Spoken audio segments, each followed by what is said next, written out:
Good morning, good afternoon, good evening, everyone. It's excellent weather in Pune, and yeah, if you are listening to this live stream or if you're watching this live stream from Pune, so you are enjoying the weather. And yeah, let's get right into episode number 12. All right.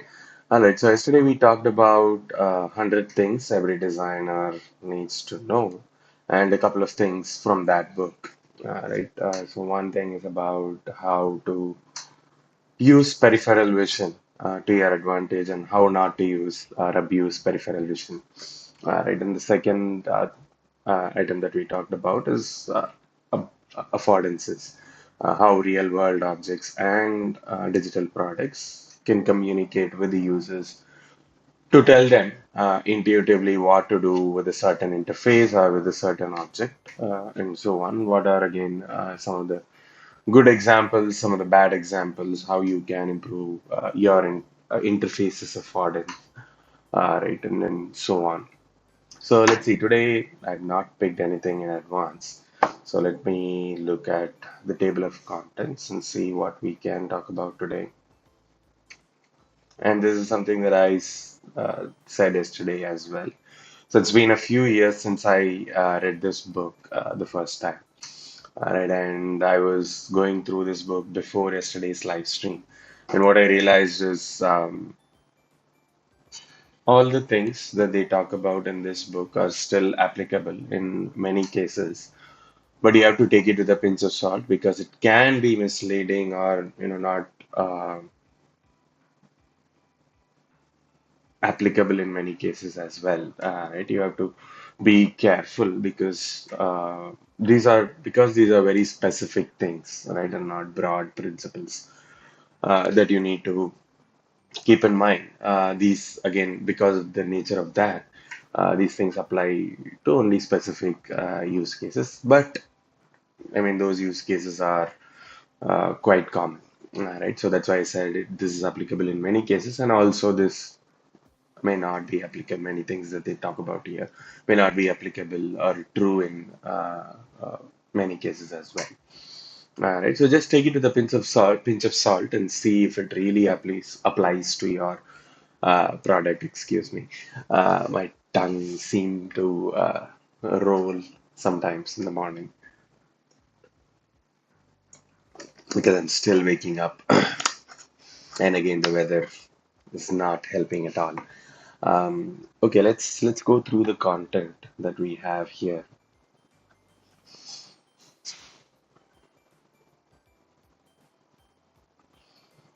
Okay,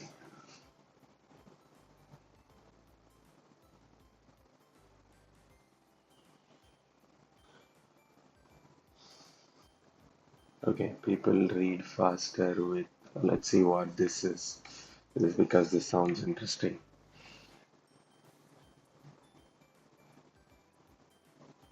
People read faster with a longer line length, but they prefer a shorter line length. Okay,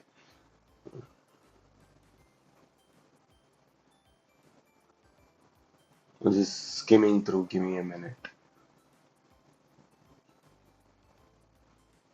Just trying to recollect what I read.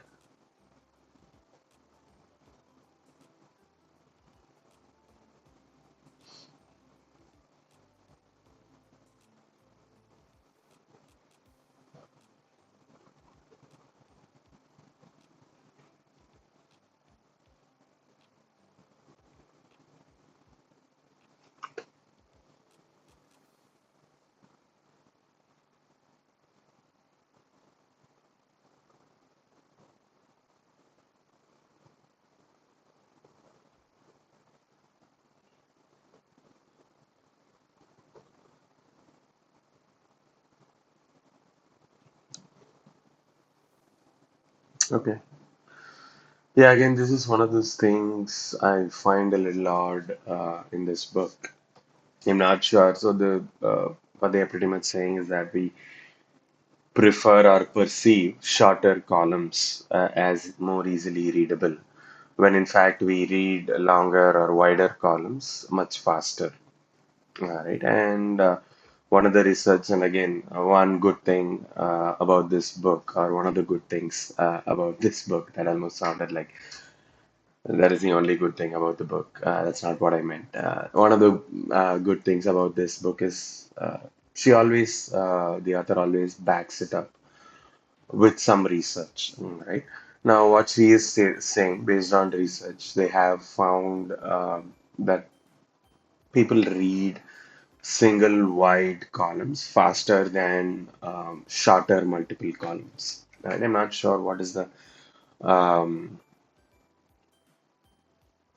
group or how they picked the users, and how diverse are the users and so on.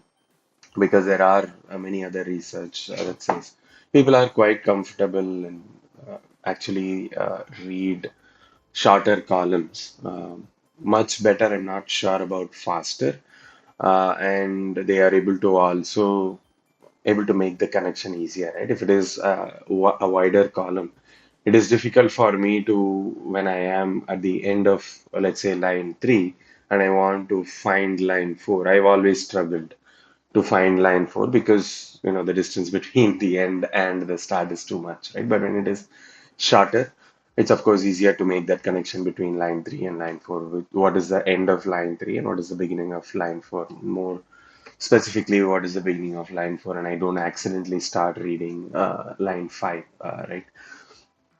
So yeah, this is again one of those things that we need to take it with a pinch of salt, and I personally recommend always shorter column width for any text, and the number of characters that they are uh, uh, putting for shorter line or column width is 45 to 72 characters. I think that's a good length. I think anything around 100 will still be quite long. I mean, you need to test and see what works better, right? And this is specifically for blog type applications or research paper applications, maybe because um, for research, it may still be okay to get away with wider column length because people are more motivated to read a paper, research paper, or the audience who visit research paper websites, right, are maybe more motivated to read an entire paper than someone who is looking at reading a blog post. Right. I mean, this is a hypothesis we need to or someone needs to verify this hypothesis, right? But I think it's a good assumption to make. So based on your use case, see what is the best way to or what is the best column width. Right. So I think yeah, this was good. Short-term memories. Let's look at some of the other topics that she is talking about.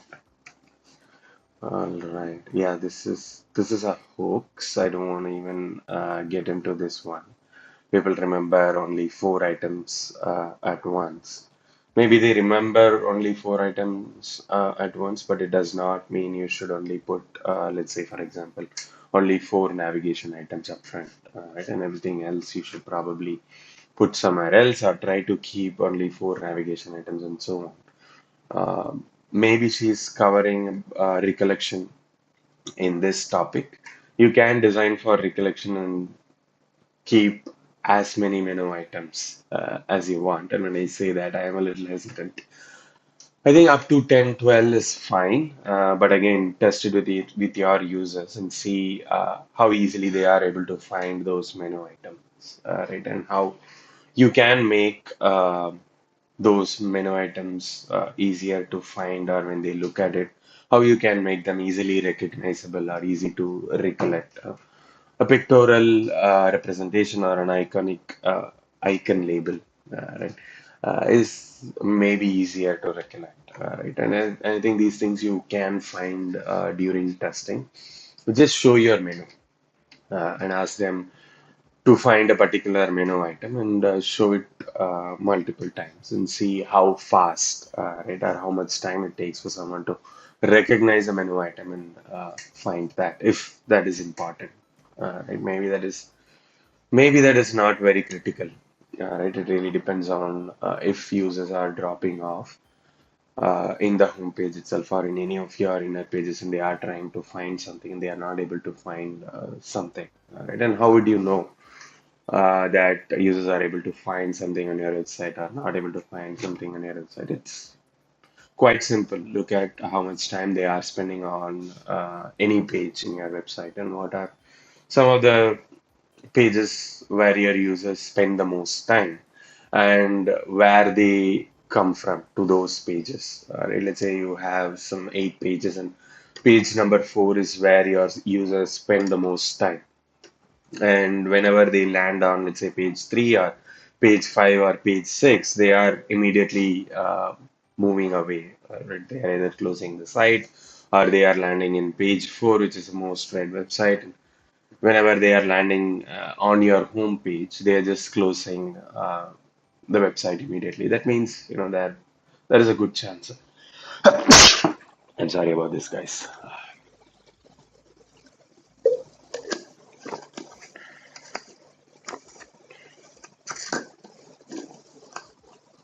This bottle is kind of weird. It's not closing properly. So yeah, whenever there is, you see that users are immediately abandoning. Right? When I say immediately, it is in the first few seconds. They are just closing your site moving to a different page, or maybe moving to a different page is not a bad thing. But yeah, as soon as you see users are just closing your website in the first few seconds, then there's a good chance either your content is not useful or they are not able to find the content that they were expecting to find, but that content is actually there right on your website. But yeah, we digressed a little there from navigation and 4 items. Let's see what else we can talk about.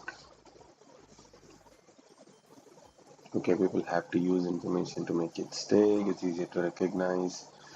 Memory takes a lot of mental resources. Okay, the most vivid memories are wrong. Okay, maybe this is something we can talk about. Let's see. Okay, again, I'm gonna take some time and skim through this and see and try to recollect what I read.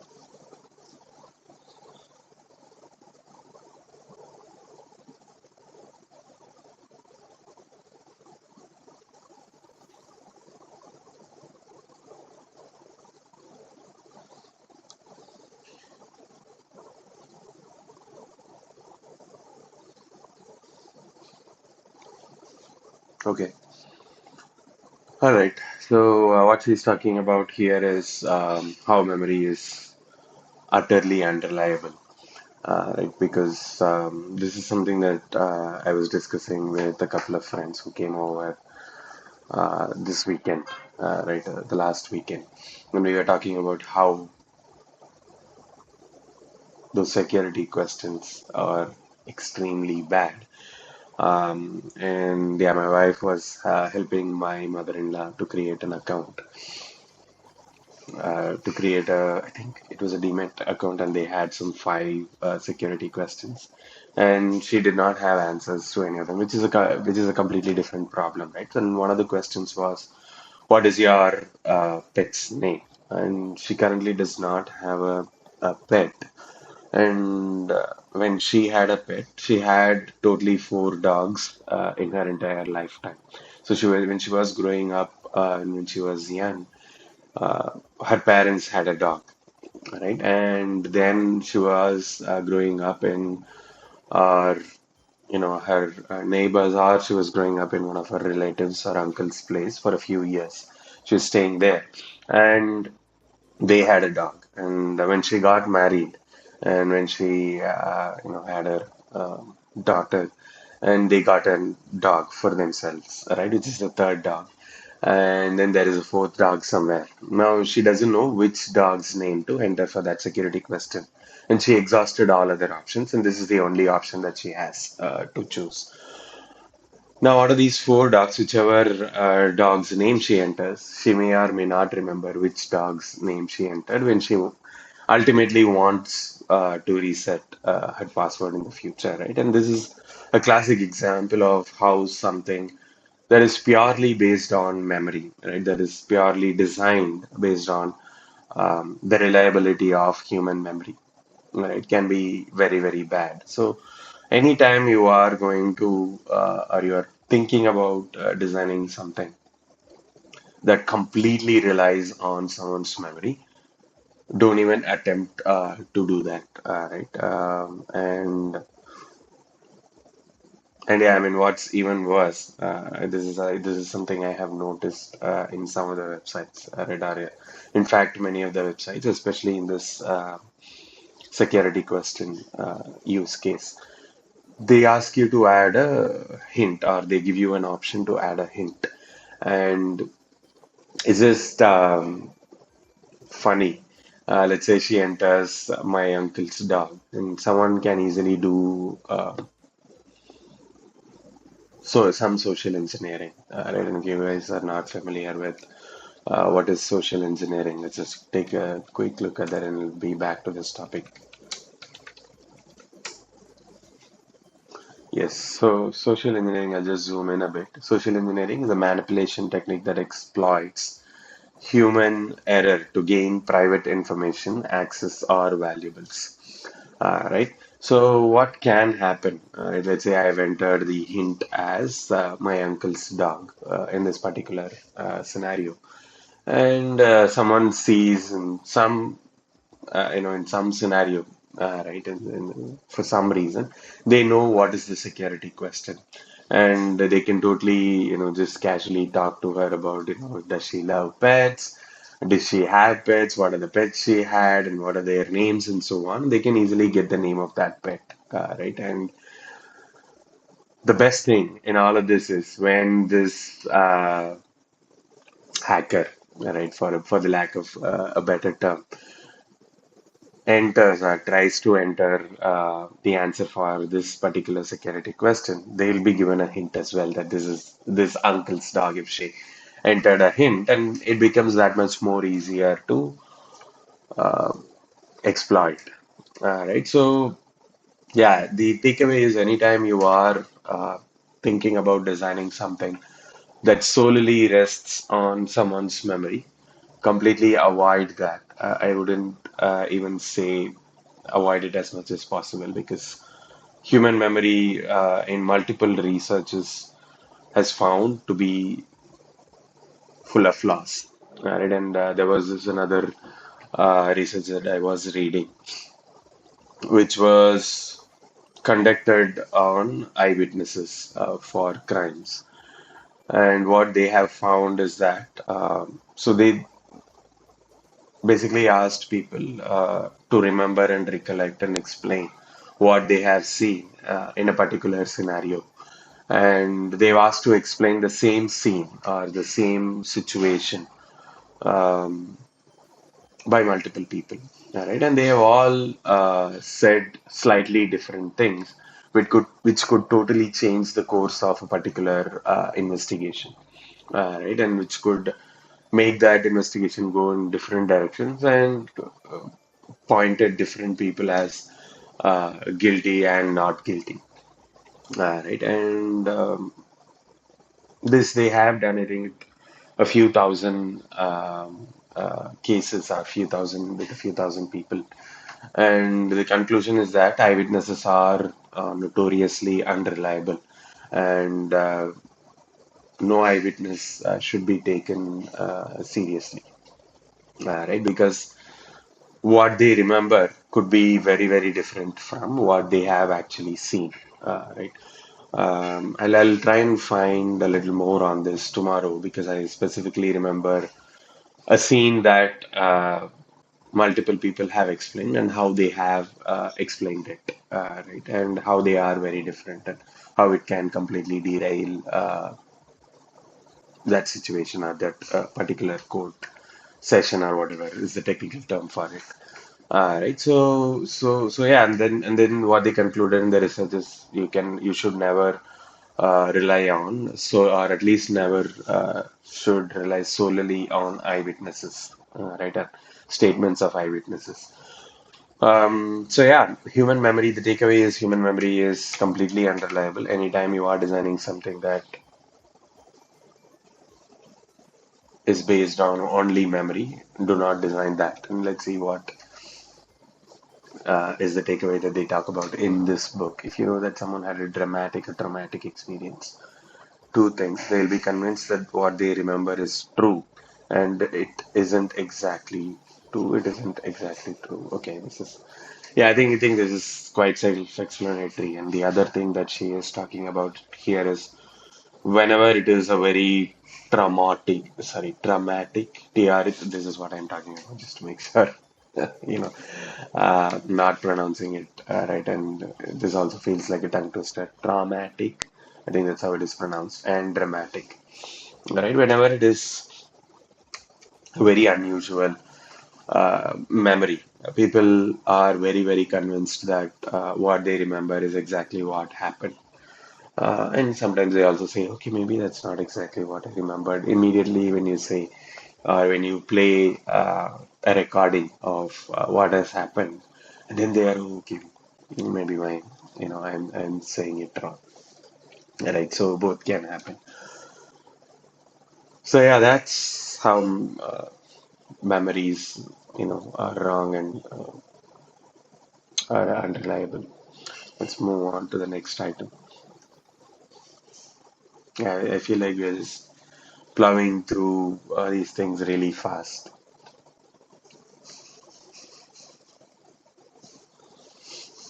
Okay, let's see. This is interesting. We talked about mental models last week. People create mental models. I think I may be coming down with cold,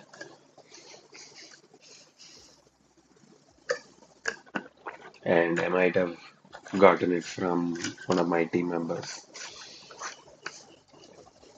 or it's just the weather. Anyway, imagine that you have never seen an iPad, but I just handed you one and told you, okay, I'm just going to skim through it in silence. You guys can also read it and try to recollect what she had said or what I have read.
Okay, so this is good.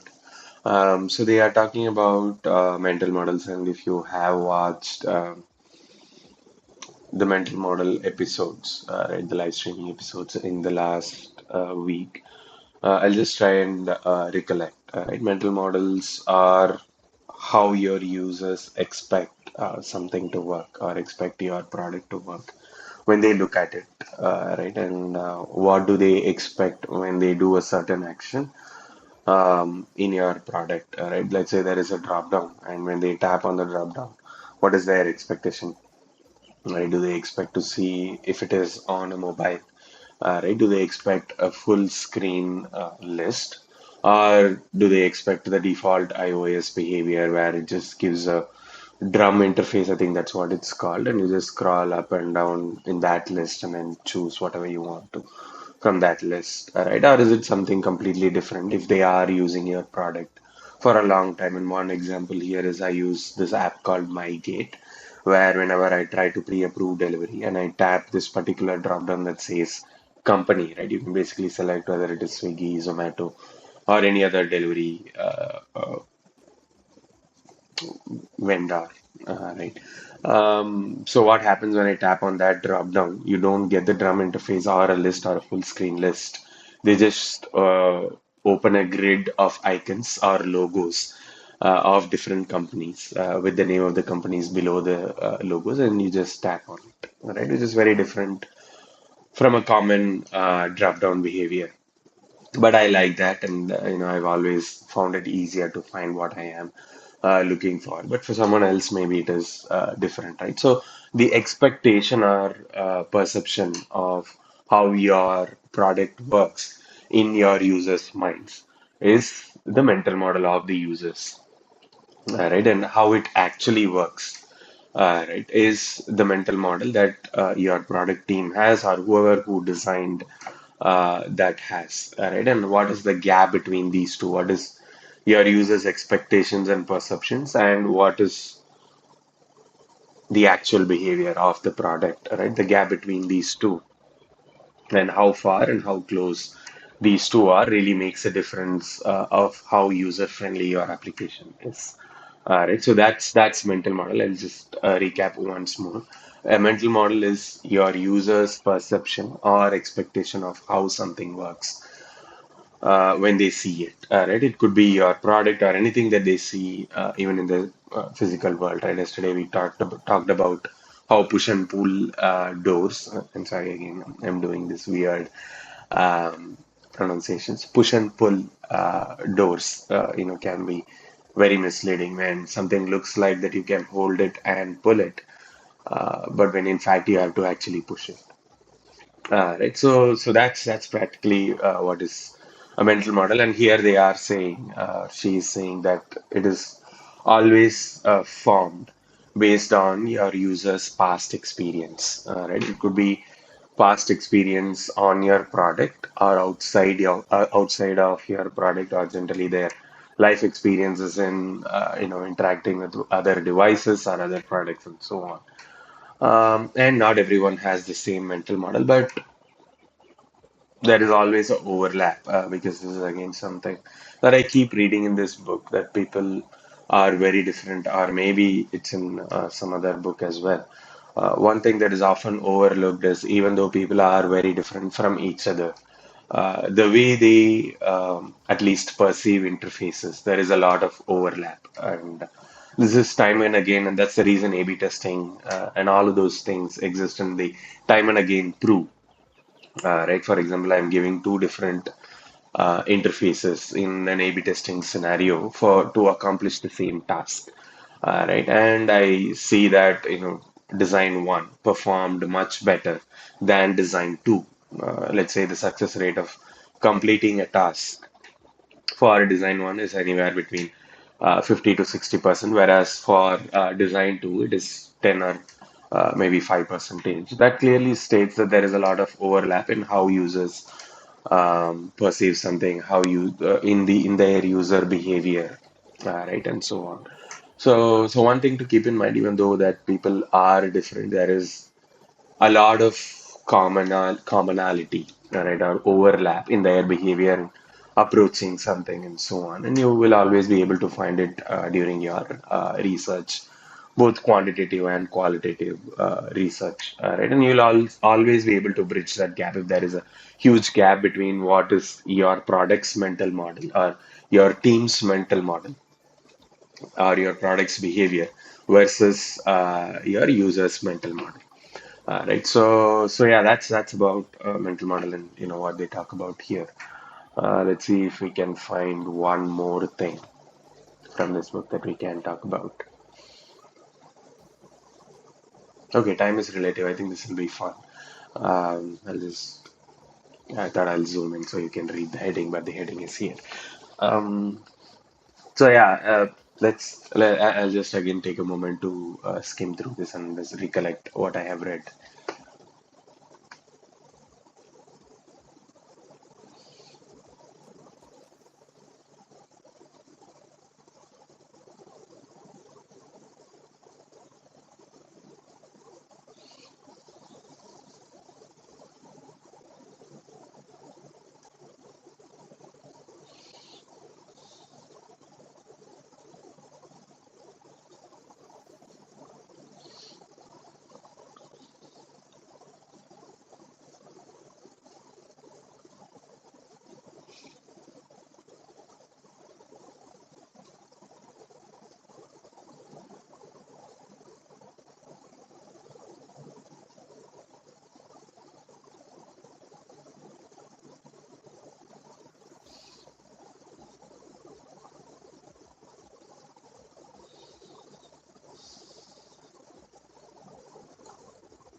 Okay. So what they are talking about here is how time can be, or the perception of time can be very different depending on the scenario, or depending on who you are, and ultimately, who your users are. Right. I'll try to summarize what she is trying to say here. Right. So, for example, if you have noticed, let me open this specific example so I can explain it. Google load site loader, Google page loader.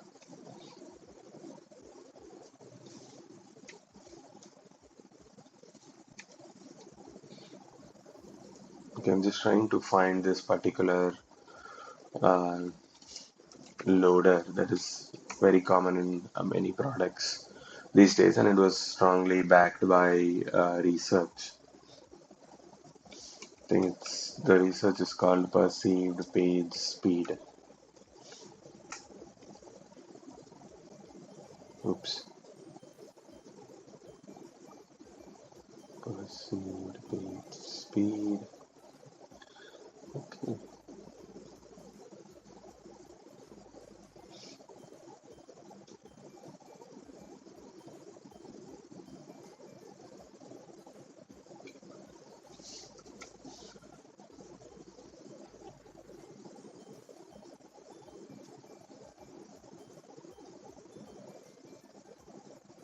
okay.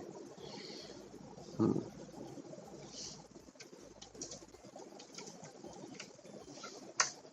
Let's see. I'm just gonna try one more thing.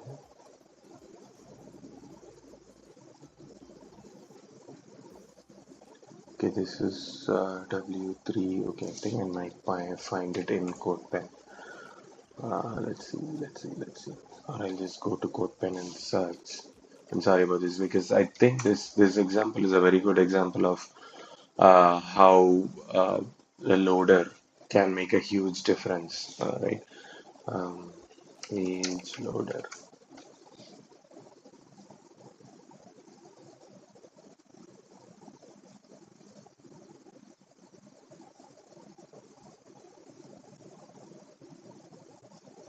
Okay, let me log in. I hate this whenever they force me to log in. Okay,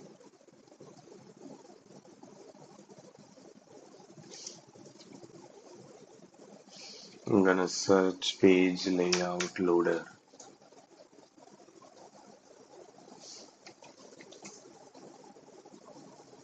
Page loading.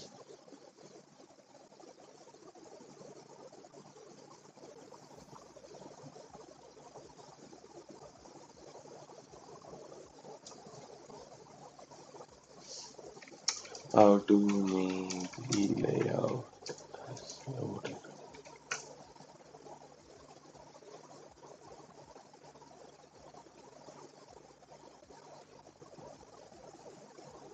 Okay, let's see if they have something here. Okay, I think I'll search on Google. Just bear with me for a few minutes, guys. Page loader.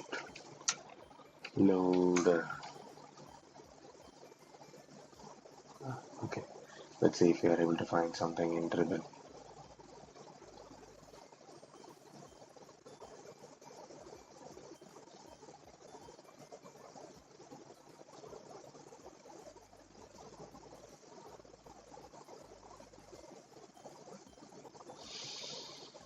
Okay, let's see. Let me sign in and see if it brings up better results.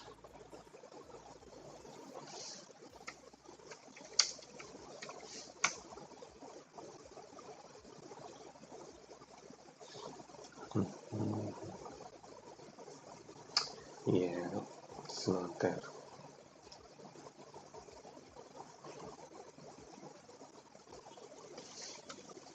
Okay, I'm gonna say how to make the page layout animation for loading. Let's see. It's a very specific example.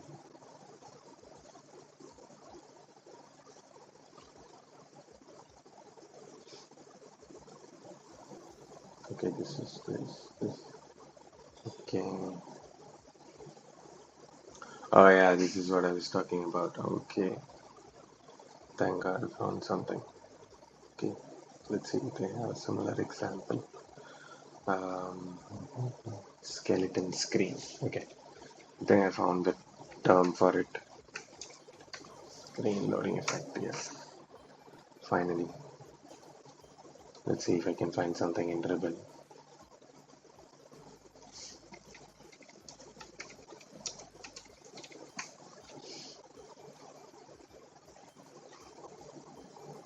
Yes. Okay. I hope this is an animation. Yes. This is great. Um, okay. This is cool. I'm just trying to find a more graceful animation. That's exactly what I was looking for. Okay, let's see.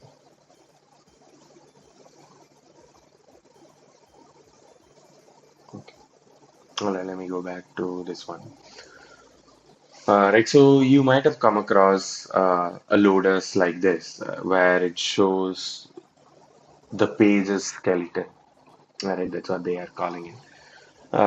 As if the page is already loaded and it's just waiting for data to come.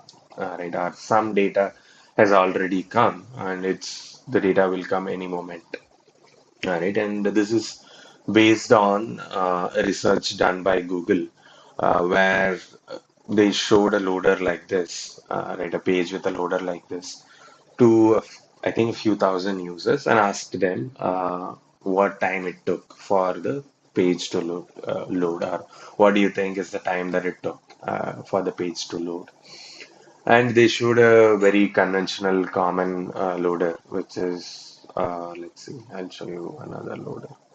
Let's say something like this, right? For the exact same page, instead of a skeleton loader, they showed, a progress bar, or I think one of those wheel spins. It's called, I think, beach ball in Mac, the colorful ring that spins whenever something is loading. right? Just before your computer is about to crash. So basically, they showed a very common or more traditional loader to a another few thousand users, and the difference in perception, even though it took exactly the same amount of time for the page to load, people who saw the skeleton loader perceived it to be much faster, right? And I don't recall exactly the numbers. They definitely perceived it to be or the other loader, right, the more traditional loaders, to take much more time.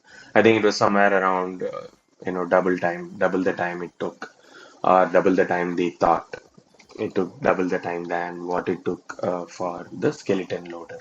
Right. Basically, if they thought the skeleton loader took 2 seconds, they thought, this type of loader took 5 seconds or 6 seconds, right? Which is a huge difference, especially for websites, because as soon as the users, one other metric that Google publishes is as soon as people don't see a site loading in the first 2 or 3 seconds, they abandon the site, right? So you need to keep their attention. You need to show something in the first 2 seconds, which is a very high benchmark, and a lot of sites meet those benchmarks, right? Because they want to retain as many users as possible. Just give me a second. I'll just drink some water. So this is what. Just give me a second. Yeah. So this is what she means when she talks about. I'm just going to read. Time is relative, I think, is the heading. Yeah, this is what she means when time is relative, and some of the other things that she says is it is best if any time-based thing, right, whether it is loading or generating a report, if you can set the expectations upfront, it'll be much less frustrating experience for the users. Or if it is consistent, right? So one of the things that she talks about is if it always going to take 3 minutes to load a video, all right, that is or around 3 minutes, maybe plus or minus 10 seconds here and there, then the users, will have an expectation, right, based on their experience that, okay, it's going to take me around 3 minutes or, around this much amount of time, right? They may not consciously think or measure that it is 3 minutes. They at least have, okay, it's going to take a while. Let me go do something else and not, keep looking at the screen for eternity. Or, if you cannot be always consistent with the timing, just put some fairly accurate, right? I wanted to say accurate timing whenever possible. If you can do a very accurate prediction of how long they have to wait for something, always put that accurate prediction. But if you cannot, at least find something that is fairly accurate. Right, and it should be because computer systems are very predictable in their behavior, unlike users, right? You need to do a lot of trial and error to find user behavior, but computers' behavior are always consistent because they are based on very well-defined parameters. How much capacity do you have? How much rows are you processing? How much data you are sending, and what is the speed of transmission of data, right, between you and the user, and what is the bandwidth for your servers to, for uplink and downlink and so on. So it is based on all these very well-defined parameters. You'll always be able to predict, if not upfront, over a period of, let's say, 3 to 6 months, you'll be able to predict it based on the historical data. So always put some expectation for time whenever somebody has to wait for something on your product. But the best thing is, if they cannot wait at all, if they don't have to wait at all, right? So yeah, that's what she talks about when she says time is relative, and what happens when you don't set any expectation, or if you are not consistent.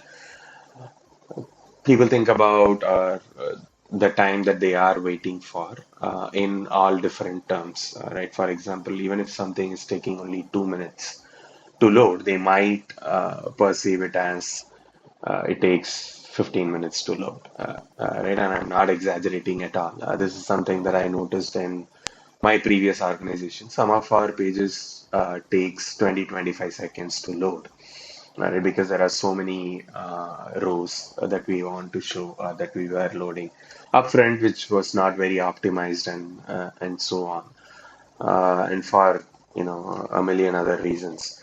And when users, what I have noticed in one of the observation sessions is they just open that page and then go on to open a different page. And sometimes they did not even return to that page until after 1 or 2 minutes, right? Because they thought it took that much time for the page to load.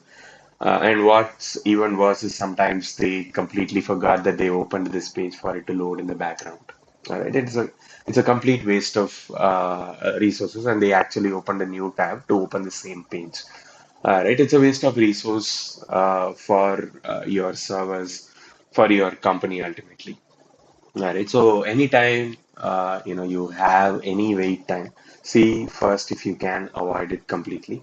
If you cannot avoid it, put some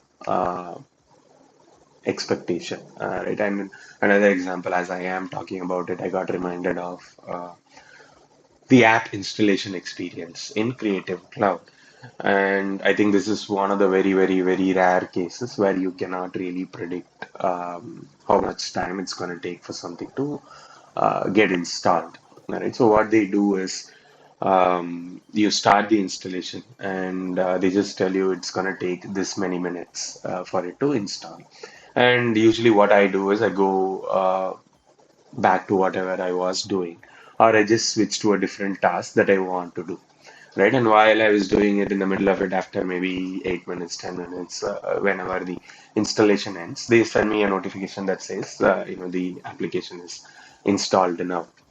Right. And this happens with many other applications as well, especially in the installation situation. Whenever the installation is complete, they understand that people switch to a different task and they may not be paying attention at all. And unless you send a notification, they may not know if the installation is complete or not. Or even worse, they might completely forget that they have started something. Right. And another use case that I have noticed is I don't want to name this tool. There is a tool where you generate reports, right? And usually, again, whenever you are generating reports, upfront you may not even know how many rows you have to process, so they cannot really predict the time it takes to process something, right? Unless they do some type of indexing and so on. But in this case, they were clearly not doing that.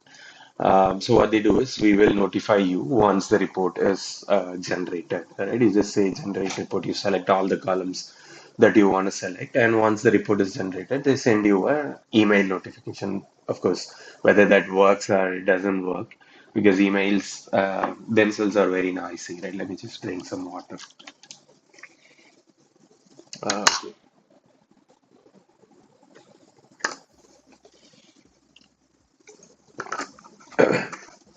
right. So you get so many emails, regardless of what is your role.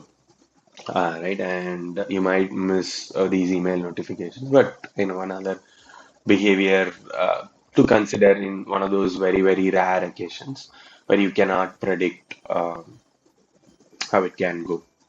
Right.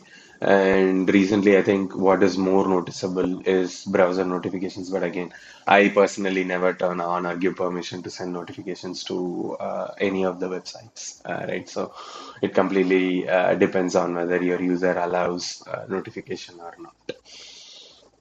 All right. So yeah, that's how time is relative for users, and of course, we can. I'm very tempted to go into the physics of it and how time is relative in different planets and so on, but I don't want to go there now. Quick time check. I think we have been streaming for about 40-45 minutes or maybe more than that. Let me quickly see if I can check that and see if it is a good time to close.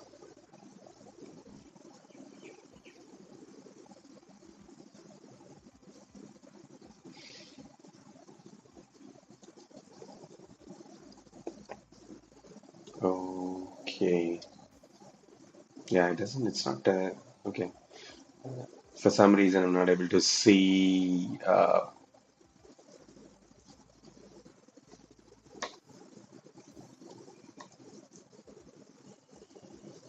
Yeah, I'm just trying to switch to OBS.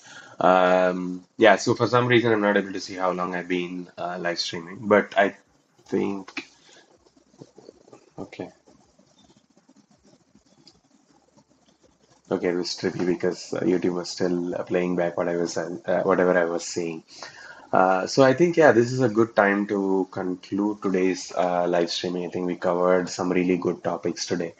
I think I'll start putting together the content of whatever we discussed so far this week and last week in the next 3 days and see how I can make shorter videos. And of course, as you can see, I'm sleep deprived. The last few days, I'm trying to see how I can improve this situation. Right. So yeah, it's good. I think I am getting over the fact that there are so many people looking at these live streams in LinkedIn as well. And they are people whom I know because YouTube I still know there is no one looking at these live streams. And I am planning to do some changes post these streams uh, so that it's easier for anyone who's looking at these videos after the live stream, right? So to set some expectation, for example, in today's episode, we talked about a bunch of things. I'll put it in the video's title than a generic video title that says live streaming episode 11, right? Or will I find UX content episode 11? Then it's completely vague and it becomes difficult for anyone, even for myself, to find what I have talked about in which episode. Right. So that is one change that I am going to make starting today, and I'll try to add some information in the past for the past episodes as well. So yeah, this is good, and yeah, I couldn't make any short videos last week, and I don't think I'll be able to make something this weekend as well because I'm going out with my parents. My parents are coming over to Pune, and they are currently in Chennai. I feel kind of awkward giving out all these personal information. But yeah, anyway, I did. I cannot take it back now. So yeah, I may or may not be able to do it, do short videos this weekend as well. But let's see. Never say never. All right, maybe I'll do it during the weekday itself. So yeah, with that, I'll see you guys tomorrow. Until then, ciao. Bye bye.